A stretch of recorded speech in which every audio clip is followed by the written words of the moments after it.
យប់នេះត្រូវតែបង្ខំឲ្យគេស្ដារប្រព័ន្ធឡើងវិញឲ្យបានលោកនាយកចៅយើងសំបីតែមូលហេតុរបស់ស៊ូវឹងក៏មិនដឹងផងតើយប់នេះជួបគ្នាត្រូវនិយាយយ៉ាងម៉េចទៅនិយាយអីបើគេហ៊ានលេងល្បិចបែបនេះខ្ញុំមានវិធីធ្វើឲ្យគេប្រមាត់និយាយមិនខានលោកនាយកចៅខ្ញុំយល់ថាគួរតែស៊ើបឲ្យច្បាស់ពីបំណងពិតរបស់ស៊ូវឹងសិនសមត្ថភាពគេមិនធម្មតាទេបើប្រើកម្លាំងបាយប្រហែលជាកាន់តែយ៉ាប់ហើយស៊ើបអីទៀតត្រឹមតែជាបុគ្គលិកដែលគេបណ្ដេញចេញតើអាចធ្វើអ្វីបានទៅយប់នេះខ្ញុំនឹងទៅដល់ខ្លួនឯងចាំមើលគេចង់លេងល្បិចអ្វីទៀត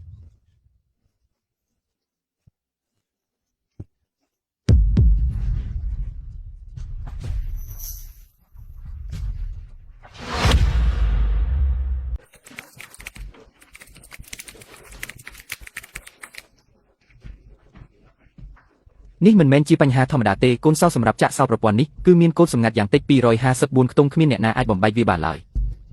ក្រុមហ៊ុនយើងមិនអាចទទួលយកលក្ខខណ្ឌបែបនេះបានដាច់ខាត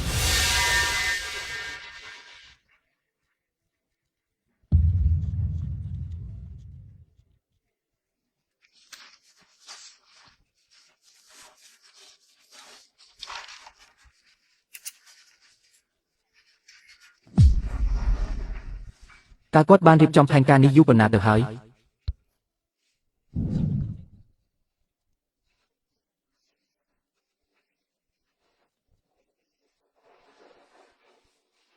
ខ្ញុំមិនជឿទេថាគាត់ហ៊ានមិនមកនោះលោកនាយកចៅខ្ញុំមានអារម្មណ៍ថារឿងនេះវាមិនសាមញ្ញទេស៊ូហ្វឹងមិនមែនជាមនុស្សដែលធ្វើអ្វីដោយមិនគិតមកក្រោយនោះទេគាត់ប្រកាសជាមានផែនការធំជាងគាត់គ្រាន់តែជាបុគ្គលិកដែលត្រូវគេបណ្ដេញចេញតើអាចមានផែនការអ្វីទៅមិនមែនចង់សងសឹកក្រុមហ៊ុនទេ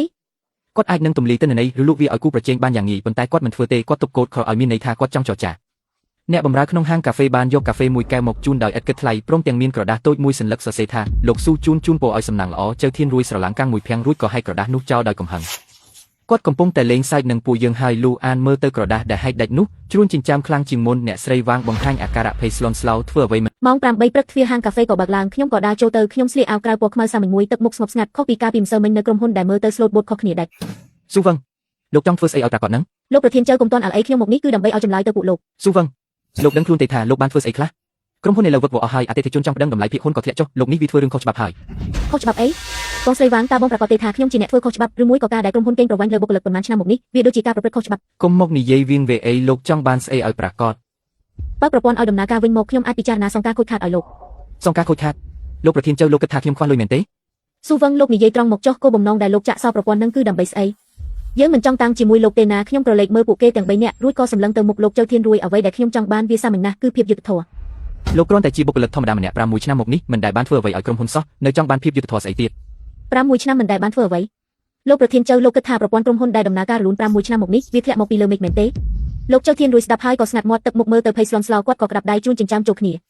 ក្រសែភ្នែករបស់គេមើលមកខ្ញុំយ៉ាងមើងម៉ាត់ហាក់ដូចជាកំពុងគិតអ្វីម្យ៉ាងបងស្រីវាងបង្ហាញទឹកមុខភ្ញាក់ផ្អើលគាត់នៅស្ងៀមមិនមាត់អ្វីសោះហាក់ដូចជាពាក្យសម្ដីរបស់ខ្ញុំប៉ះពាល់ដល់ចិត្តគាត់ខ្ញុំអង្គុយត្រង់ខ្លួនសម្លឹងមើលទៅចៅធានរួយដោយក្រសែភ្នែកមុតស្រួចរងចាំមើលថាគាត់នឹងឆ្លើយតបយ៉ាងណាតើឯងចង់និយាយអ្វីឲ្យប្រាកដទៅនិយាយឲ្យច្បាស់មកស៊ូហ្វឹងអ្វីដែលឯងហៅថាភាពយុត្តិធម៌នឹងតើវាមានន័យថាម៉េចទៅខ្ញុំដកកុំព្យូទ័រយួរដៃមួយចេញពីកាបូបរួចបើកអេក្រង់ឡើងដែលបង្ហាញពីកំណត់ត្រាថែទាំប្រព័ន្ធយ៉ាងលម្អិតរយៈពេល6ឆ្នាំកន្លងមកនេះខ្ញុំបានជួសជុលចន្លោះប្រហោងធំចំនួន127កន្លែងធ្វើឲ្យប្រសើរឡើងនៅល្បឿនឆ្លើយតបនៃមូលដ្ឋានទិន្នន័យស្នូលនិងបង្កើនប្រសិទ្ធភាពប្រតិបត្តិការប្រព័ន្ធបាន50%កំណត់ត្រាគ្មានកំហុសដែលអ្នកទាំងឡាយមានមោទនភាពនោះគឺសុទ្ធតែជាស្នាដៃរបស់ខ្ញុំទាំងស្រុងយ៉ាវឈៀនរួយស្រឡាំងកាំងរីអៃឡាយ៉ែននិងបងស្រីវ៉ងសម្លឹងមុខគ្នាដោយភាពភ្ញាក់ផ្អើលពេញផ្ទៃមុខចុះអ្នកទាំងឡាយវិ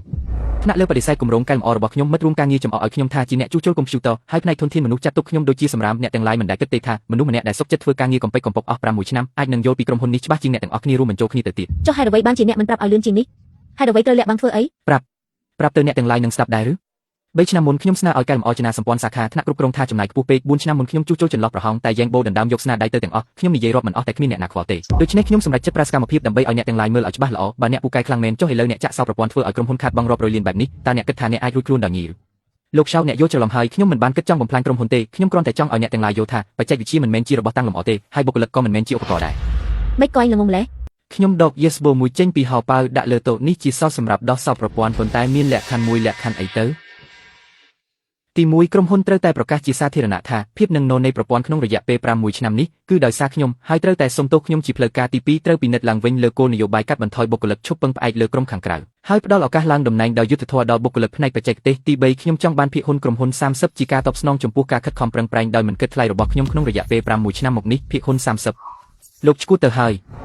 ជារឿងដែលមិនអាចទៅរួចទេលោកចៅលោកអាចបដិសេធបានប៉ុន្តែលោកត្រូវដឹងថាបើប្រព័ន្ធទាំងមួយថ្ងៃមិនមែនខាត់តែលុយទេគឺខាត់ទាំងអតិថិជននិងកេរ្តិ៍ឈ្មោះទៀតសំខាន់ជាងនេះទៅទៀតទិន្នន័យបំរុងដែលខ្ញុំកាន់ក្នុងដៃគឺគ្រប់គ្រាន់ដើម្បីធ្វើឲ្យលោកងើបមុខមិនរួចក្នុងវិស័យនេះលោកបានចម្លងទិន្នន័យក្រុមហ៊ុនទុកមែនទេកំណត់ឲ្យប្រព័ន្ធរយៈពេល6ឆ្នាំកំណត់ត្រាភាពខ្វះចន្លោះនិងការសម្រេចចិត្តខុសឆ្គងរបស់ថ្នាក់ដឹកនាំគឺស្ថិតក្នុងដៃខ្ញុំទាំងអស់លោកអាចប្តឹងប៉ូលីសបានប៉ុន្តែរងចាំឲ្យលោកដោះសោប្រព័ន្ធបានអតិថិជនគេរត់អស់ហើយក្រុមហ៊ុនបច្ចេកវិទ្យា Housing ក៏ត្រូវខ្សែថនដែរលោកឈួតហើយកុំធ្វើអីឆេវឆាវអីមានអីយើងនិយាយគ្នាបានខ្ញុំក្រោកឈរឡើងរួចទុក Yes ពីចូលទៅវិញខ្ញុំទុកពេលឲ្យអ្នករហូតដល់ម៉ោង9ព្រឹកស្អែកដើម្បីពិចារណាបើហួសពេលនេះគឺអត់ទេណាមុនពេលខ្ញុំចេញទៅខ្ញុំបានទុកនាមបានមួយសន្លឹកដែលសរសេរថាជាស្ថាបត្យកជាន់ខ្ពស់នៃក្រុមហ៊ុនប្រឹក្សាយោបល់ហ្វូញ៉ាវលោកជើធានរួយសម្លឹងមើលនាមបាននោះទាំងងឿងឆ្ងល់រួចរឧតិចថាគាត់បានត្រៀមផ្លូវមួយទៀតទុកជាស្រេចហើយលីយ៉ានអន់មុខស្ងៀមស្ងាត់ជ្រួញចិញ្ចាំជាប់ទឹកមុខកាន់តែតានតឹងអ្នកស្រីវ៉ាន់ក្តាប់ដៃទាំងពីរជាប់ត្រដោះចុះឡើងទឹកមុខបង្ហាញពីភាពភ័យម៉ោង10យប់ហើយបន្ទប់ប្រជុំរបស់ក្រុមហ៊ុន Huasing Technology នៅតែភ្លឺចិញ្ចាចដែលលោកឆៅឈៀនរួយបានកោះហៅថ្នាក់ដឹកនាំនិងបុគ្គលិកបច្ចេកទេសទាំងអស់មកប្រជុំដើម្បីពិភាក្សាគ្នាថាតើត្រូវដោះស្រាយយ៉ាងណាចំពោះលក្ខខណ្ឌរបស់យើងភាគហ៊ុន 30% ហ្នឹងគឺមិនអាចទៅរួចដាច់ខាតអាក្មេងនេះវាច្បាស់ជាគំរាមកំហែងយើងហើយលោកប្រធានចៅលោកឆៅហ្វេងមិនមែនជាមនុស្សធម្មតាទេប្រវត្តិរូបរបស់គាត់បង្ហាញថាគាត់ធ្លាប់ធ្វើគម្រោងធំនៅក្រៅប្រទេសសមត្ថភាពបច្ចេកទេសរបស់គាត់គឺលើសយើងឆ្ងាយណាស់ខ្ញុំបានពិនិត្យមើលគម្រោង Firebird កាលពី3ឆ្នាំនាំមុនហើយរកឃើញថាវាជាលេខកូដសម្ងាត់ផ្ទៃក្នុងដែលសំដៅទៅលើគម្រោងរៀបចំប្រព័ន្ធឡើងវិញដែលមិនទាន់បានប្រកាសជាសាធារណៈហើយវាព្រោះគ្មានអ្នកណាម្នាក់ជឿគាត់ទេនិយាយទៅក៏គ្មានប្រយោជន៍ដែរ5ឆ្នាំមកហើយដែលគាត់ត្រូវរងចាំមើលងាយនឹងការចំអកគ្រប់បែបយ៉ាងខ្ញុំបានឆែកមើលវេទិកាបុគ្គលិកហើយរកឃើញសារអនាមិកមួយចំនួនរបស់លោកឆៅវេងកាលពីមុនដែលគាត់បានផ្ដល់យោបល់ល្អជាច្រើនដើម្បីកែលម្អប៉ុន្តែត្រូវបានថ្នាក់គ្រប់គ្រងមើលរំលងទាំងអស់ចុះលោកគិតថាយើងគួរតែធ្វើបែបណាទៅគោលបំណងរបស់លោកឆៅវេងមិនមែនចង់បំផ្លាញក្រុមហ៊ុនទេអ្វីដែលគាត់ចង់បានគឺការគោរពនិងការតបស្នងយើងអាចសាកល្បងចរចាជាមួយគាត់បានប៉ុន្តែត្រូវតែមានដែនកំណត់អីគាត់យកទិន្នន័យមកគំរាមយើងបែបនេះតើមានដែនកំណត់អីទៅប៉ុន្តែយើងគ្មានជំរឿទេការខូចខាតដោយសារប្រព័ន្ធគៀងបែបនេះយើងមិនអាចទទួលយកបានទេហើយអតិថិជនក៏ចាប់ផ្ដើមងាកទៅរកដៃគូប្រកួតប្រជែងអស់ហើយចន្លោះប្រហោងដែលបែកធ្លីនេះហើយជាដើមហេតុដែលធ្វើឲ្យក្រុមហ៊ុនយើងគៀងស្ទះដល់សប្តាហ៍ថ្ងៃនេះខ្ញុំសូមបញ្ជាក់មួយម៉ាត់ចុងក្រោយផងស្អែកម៉ោង9ឲ្យលីយ៉ាងផ្ញើអ៊ីមែលទៅឲ្យម៉ោង1រំលងអាធ្រាត្រហើយពួកថ្នាក់ដឹកនាំនៅតែមិនទាន់បញ្ចប់កិច្ចប្រជុំទៀតជើធានរួយអង្គុយនៅកៅអីប្រធានទឹកមុខស្រពោនដៃកាន់ក្រដាសកូដឲ្យនោះជាប់យើងមិនអាចធ្វើតាមលក្ខខណ្ឌរបស់គេទាំងស្រុងបានទេប៉ុន្តែយើងអាចទប់គេទុកសិនចាំស្ដារប្រព័ន្ធឡើងវិញសិនចាំយើងដោះស្រាយជាមួយគេតាមក្រោយលោកជើស៊ូហ្វឹងមិនមែនជាមនុស្សដែលងាយបោកបញ្ឆោតទេគេថែមទាំងត្រៀមទិន្នន័យបំរុងទុកទៀតយើងត្រូវតែបង្ហាញភាពស្មោះត្រង់របស់យើងចុះបើពួកយើងព្រមតាមការសំទោសនិងការកែសម្រួលគោលនយោបាយកាត់បន្ថយបុគ្គលិករបស់គេសិនទៅចំណែករឿងភាគហ៊ុនយើងអាចពន្ធវាពេលសិនបានតោះធ្វើតាមនឹងចុះព្រឹកស្អែកម៉ោង8ខ្ញុំនឹងជែកជាមួយគេម្ដងទៀតក្រោយបញ្ចប់កិច្ចប្រជុំយ៉ានឌូនៅម្នាក់ឯងក្នុងបន្ទប់ប្រជុំគេបើកមើលគម្រោងកែលម្អរបស់ខ្ញុំកាលពី3ឆ្នាំមុនដើម្បីរកតម្រុយក្នុងការបំបីប្រព័ន្ធ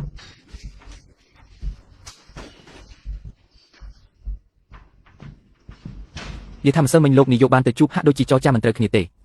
មិនអាចទៅរួចទេពិតជាមានសមត្ថភាពខ្លាំងដល់ថ្នាក់នឹងមែនឬអាចធ្វើឲ្យក្រុមហ៊ុនទាំងមូលដួលរំបានម្សិលមិញខ្ញុំបានមើលកូដដែលគាត់សរសេរកាលពី1ឆ្នាំមុនកម្រិតនឹងខ្ញុំពិតជាសុំចុះចាញ់បើដឹងថាគាត់ខ្លាំងដល់ថ្នាក់នេះពីដំបូងឡើយមិនគួរមើលងាយគាត់ទេឥឡូវមកស្ដាយក្រោយមានប្រយោជន៍អ្វីទៅគេបានរៀបចំផែនការទុកអស់ហើយ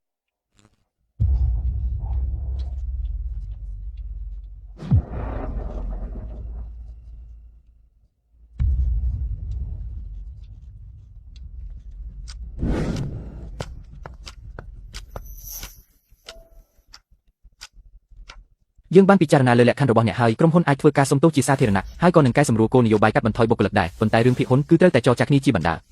លោកនាយកលោកគិតថាខ្ញុំនៅមានការអត់ធ្មត់ដើម្បីចរចាគ្នាជាបណ្ដាទៀតឬបានតែអាចកំបាំងនៅទីនេះតែលក្ខខណ្ឌរបស់ខ្ញុំមិនផ្លាស់ប្ដូរទេខ្វះមួយចំណុចក៏មិនបានដែរ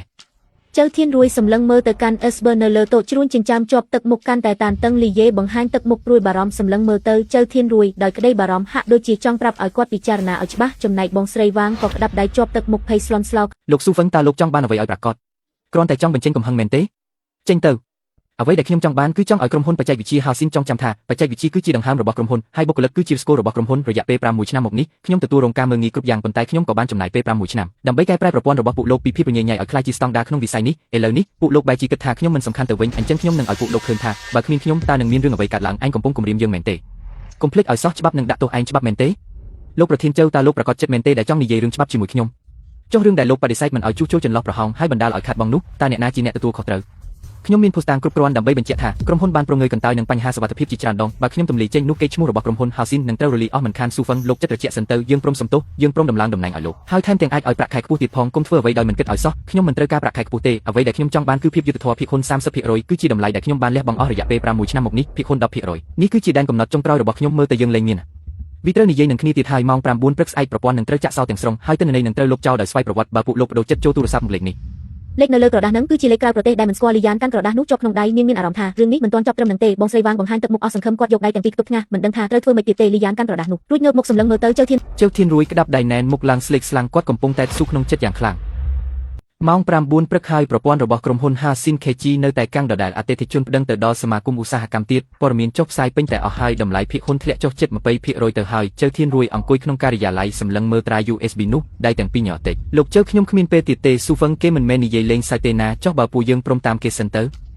ចាំប្រព័ន្ធដំណើរការវិញចាំពួកយើងរកវិធីដោះស្រាយតាមក្រោយបាន